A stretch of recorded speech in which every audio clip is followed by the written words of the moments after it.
નમસ્કાર, CB24 news સાથે હું રેશમા આપનું સ્વાગત કરું છું. સાણંદ શહેર તેમજ ગીબપુરા, શાંતિપુરા, અણદેજ સહિતના ગ્રામ્ય વિસ્તારોમાં મસ્જિદોમાં અને વિરોચનનગર મુકામે ઈદગાહ ખાતે મુસ્લિમ બિરાદરોએ ઈદની વાજિબ નમાઝ અદા કરી હતી. દેશમાં આજે આનંદ અને ઉત્સાહ સાથે ઈદ ઉલ ફિત્રની ઉજવણી કરવામાં આવી રહી છે. સાણંદ શહેર તેમજ ગીબપુરા, શાંતિપુરા અને અણદેજ સહિતના ગ્રામ્ય વિસ્તારોમાં મસ્જિદોમાં અને વિરોચનનગર મુકામે ઈદગાહ ખાતે મુસ્લિમ બિરાદરોએ ઈદની વાજિબ નમાઝ અદા કરી હતી.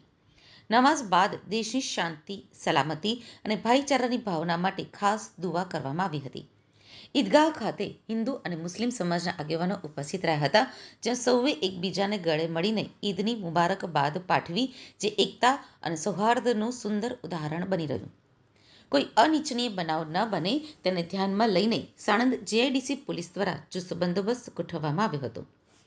ખાસ વાત કરીએ તો રમઝાન મહિના દરમિયાન મુસ્લિમ ભાઈઓ અને બહેનો એક મહિના સુધી રોજા રાખી ખુદાની બંદગી કરે છે અને રાત્રે તરાવીની નમાઝ અદા કરે છે. સાથે જ જકાત, ફિત્રા અને લિલ્લાહ દ્વારા જરૂરિયાતમંદોને મદદ પણ કરવામાં આવે છે. રમઝાન પૂર્ણ થયા બાદ ચાંદ દેખાતા બીજા દિવસે ઈદનો પવિત્ર તહેવાર ઉજવવામાં આવે છે, જેને મીઠી ઈદ તરીકે પણ ઓળખવામાં આવે છે. ઉલ્લેખનીય છે કે ઈદનો આ પવિત્ર તહેવાર સમગ્ર સમાજને એકતા, પ્રેમ અને ભાઈચારાનો સંદેશ આપે છે.